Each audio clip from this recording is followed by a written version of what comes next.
Guys, bago po natin ilagay sa receptacle or i-power on yung CCTV camera, kailangan po nakalagay na po yung micro SD card dun mismo sa unit.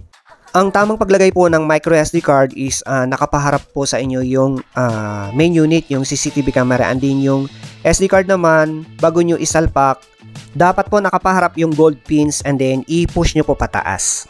Ang next na gagawin po natin is ilagay na po sa receptacle yung CCTV. Pero wag muna nating i-power on.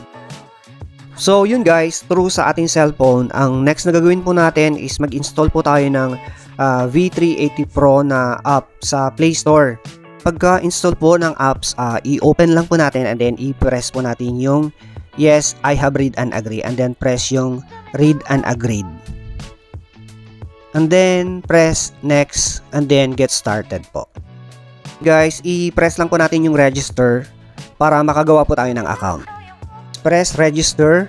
So ang ipang verify po natin for this vlog is email ad po natin.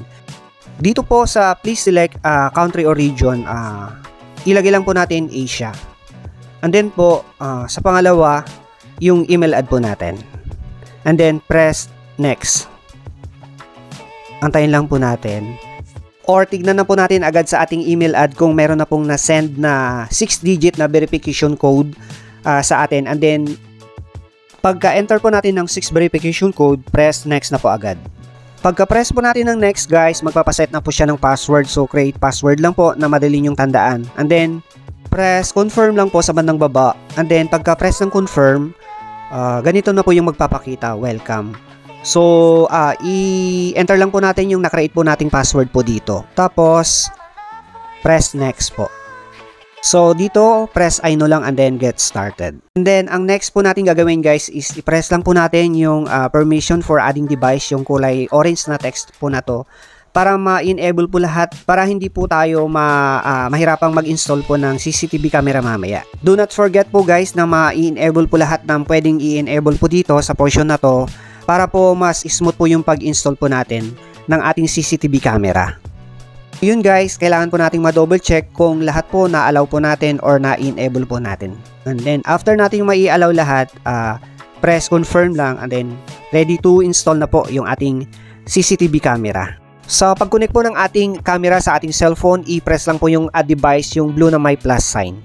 So pwede na nating i-power on yung power source ng ating CCTV camera. And then ang gagawin ng camera is magko-configure po siya para makapag-connect na po sa ating cellphone. So yun guys, after po natin ma-press yung add device, ganito po yung magpapakita sa ating cellphone. I-press lang po natin yung more ways to add and then press Wi-Fi camera and then press QR code connection. So dito guys, sa portion na to, i-connect na natin sa ating PLDT Wi-Fi itong application ng V380 Pro. Search username and enter password and then confirm and then I know and then lalabas na po yung QR code then. So yun guys, ang gagawin po natin is i-focus po natin yung QR code sa mismong harap ng CCTV camera para makapag-connect na po siya. So medyo matagal lang po ito pero magko-connect na po yan na kagaya po neto. If narinig po natin na connected na po siya, i-press lang po natin yung I heard network connected. So dito magsiselect lang po tayo ng magiging name ng ating device and then press po natin yung view device para successful na po yung ating pag-install ng ating CCTV smart camera and para makapag-view na po tayo ng activity ng ating CCTV camera through dito po sa ating cellphone. Yun na nga guys, kagaya po ng sinabi po natin, successful po yung pag-i-install po natin ng ating device.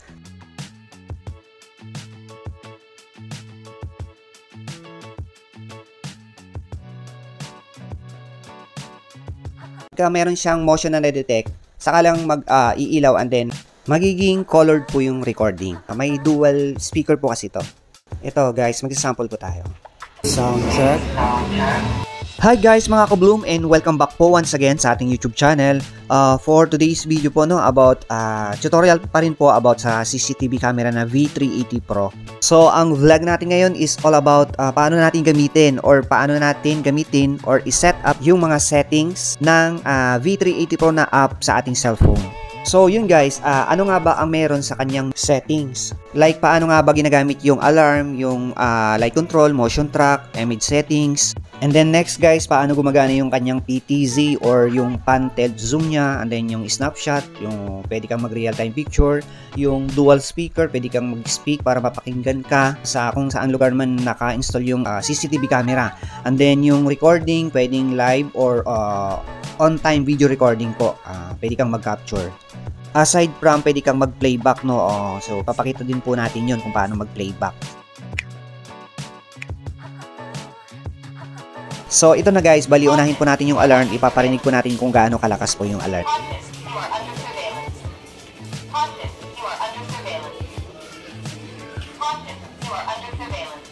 And then next guys, yung light niya, no, yung light mode. So dito sa light mode, pwede mong i-set ng on, auto, or naka-off. Guys, pagka naka-set ng auto, pag may na-detect lang siya na motion, saka lang po siya mag-on ng ilaw. Pwede din pong iset ng always on yung ilaw kagaya po nito. So mainam ito pagka night recording. And then pwede rin pong i-off yung kanyang ilaw. So pagka naka-set po sa off yung ilaw, colored pa rin naman guys. And then next guys is paano natin i-set yung kanyang motion track. Para sa akin, ito yung pinaka-importanting menu sa CCTV camera na ganito. Dito mo kasi guys may i-set yung pinaka-focus ng camera, no, o i-rotate mo siya kung saan area mo gustong i-focus, and then doon siya palagi nakatutok. Tapos pagka may motion siyang na-detect, saka rotate or magti-tilt yung ating CCTV camera. And then babalik siya sa natural position niya pagka wala na siyang motion na na-detect. So dito guys sa image settings po niya, no, pwede po siyang full color, which is yun po yung natural niya, yung ginagamit po natin. Pwede rin naka-auto, which is gumagana po dyan yung infrared.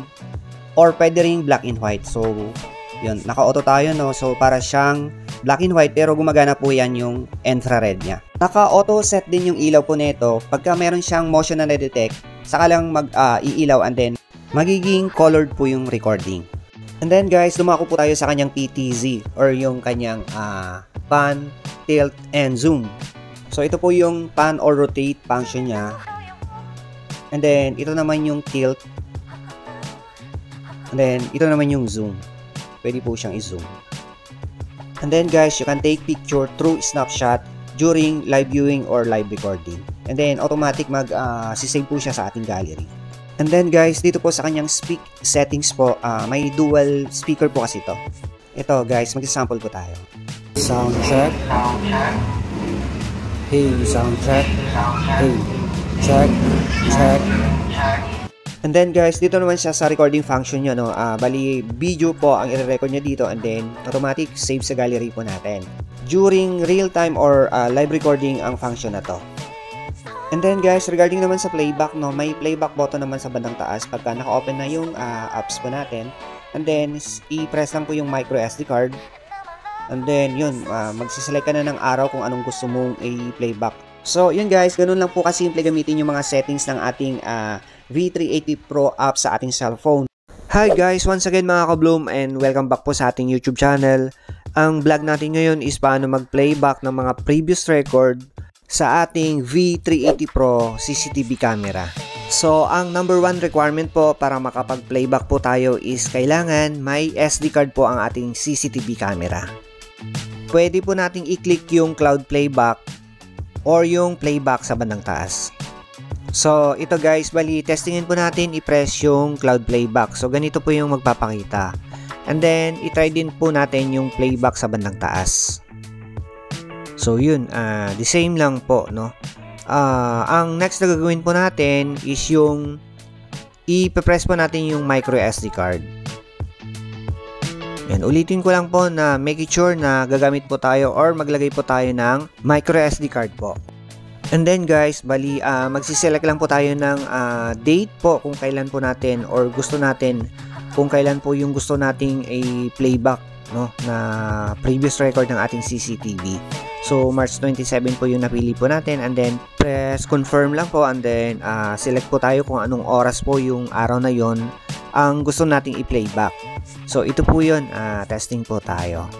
So yun guys, bali ang nagpi-playback po dyan is mga nasa mag-alas 9:30 ng umaga po yan. So yun guys, bali napakasimple lang po mag-playback basta may SD card po. Ang next na gagawin po natin guys is itry lang po natin mag-playback sa bandang taas na button. So parehas lang po yan. Na kagaya po ng ginawa po natin kanina no, sa una, select date lang po and then press confirm and then yun, select lang po tayo ng oras ng ating ipiplayback. So ganun lang po kasimple no, mag-playback ng ating CCTV camera na V380 Pro. So i-try lang po natin mag-playback ng widescreen para ma-appreciate po natin.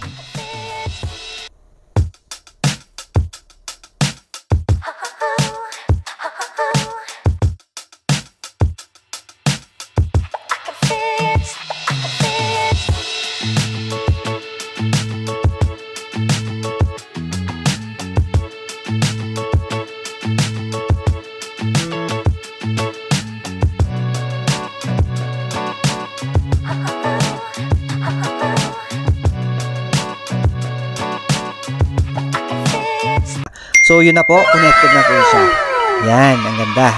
Ang hawak ko po is pangalawang cellphone na and i-add po natin sa ating V380 Pro na CCTV camera. So ang gagamitin po nating username and password is yung username and password ng unang cellphone na pinang-register po natin. So ang tanong guys is pwede ba yung username and password ng una nating pinang-register na cellphone is pwede rin username and password ng pangalawa, pangatlo at pang-apat na cellphone. So, ang vlog na to guys is para sa mga OFW abroad na gustong i-connect ang kanilang cellphone abroad sa CCTV camera na naka-installed dito sa Pilipinas. Base po sa unang vlog po natin, maraming OFW ang nagtatanong doon kung possible ba talaga kasi yung cellphone nila abroad hindi nila ma-connect. So, yun po yung ituturo natin sa vlog na to. Yun guys, actually po hanggang 4 na cellphone ang pwedeng i-connect sa V380 Pro na CCTV camera. Sa mga OFW abroad, sundan nyo lang po kung anong gagawin po natin. Magda-download lang po tayo ng application na V380 Pro sa ating Play Store sa ating cellphone. Ang ituturo natin sa vlog na to is hindi nyo na kailangan mag-register or mag-create ng account dito po sa V380 Pro na application. Kasi po marami pong hindi nakakapag-create ng account dahil pagka ginagamit po nila ang kanilang cellphone number or email ad, hindi po sila nakakapag-receive ng OTP. And then ulitin ko lang po sa mga OFW abroad no, pagka-download nyo po ng V380 Pro na application, yun i-open lang po natin and then antayin lang po natin magpakita yung I have read and agreed. I-check lang po natin yon and then press din natin yung read and agreed. And then po i-press po natin yung next. Yan. And then yung get started po. Yan po, i-press po natin. Yan. So makikita natin dito guys sa application no, login or register. Yung bandang taas login and then sa baba register.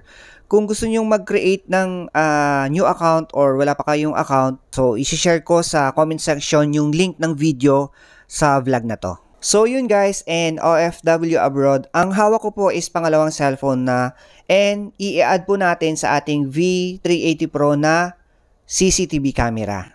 Press login lang po. So ang gagamitin po nating username and password is yung username and password ng unang cellphone na pinang-register po natin. So ang tanong guys is pwede ba yung username and password ng una nating pinang-register na cellphone is pwede rin username and password ng pangalawa, pangatlo at pang-apat na cellphone? Ang sagot po is pwede po. Kahit gamitin pa natin sabay-sabay yung 4 na cellphone na i-connect po natin sa CCTV camera. So sa mga mahal po nating OFW abroad na gusto nyo pong makita or ma-monitor ang inyong pamilya dito sa Pilipinas habang kayo po ay nasa abroad sa pamamagitan po ng ganitong CCTV camera, ganito lang po kasimple ang gagawin nyo po kagaya ng itinuturo po natin. Kunin nyo lang po yung username and password ng ipinang-register sa CCTV camera sa Pilipinas and then login na po kayo. So ito na po guys, and yung mga mahal nating OFW abroad, connected na po yan. Yan po. Paki-press lang po natin yung I know and then i-press din yung get started. And then last guys is i-press po natin yung parang play icon, yung play button na yon sa ating cellphone, yung pinaka-monitor ng ating CCTV camera. So yun na po, connected na po siya. Yan, ang ganda. Example, yung pamilya mo nakafocus dyan araw-araw, bilang ikaw nasa malayong lugar, malaking bagay po yan para maibsan po yung pagka-miss mo sa iyong pamilya. Dahil hindi biro po ang mawalay ng matagal sa ating pamilya. Lalong-lalo na po yung mga OFW abroad na matagal po ang kontrata. At syempre, matagal din makabalik sa Pilipinas. So, sa pamamagitan ng CCTV camera na kagaya nito, maiibsan po talaga yung pagka-miss po natin at pag-aalala po natin sa kanila. So, ganun lang po guys. Ganun lang po kasimple kung paano natin i-connect yung ating cellphone. Sabihin na natin kahit nasa ang sulok at parte ka man ng mundo, kaya mong mag-access gamit ang iyong cellphone yung CCTV camera na kagaya nito dito sa Pilipinas. So yun, maisingit ko lang po sa ating vlog na kung gusto nyo pong bumili ng ganitong CCTV camera, ilalagay ko po sa comment section yung link ng seller sa Shopee kung saan po natin pwedeng mabili. So yun guys, ipapakita lang po natin yung area ng ating CCTV camera para ma-appreciate nyo po kung ano yung naging topic po natin sa vlog na to.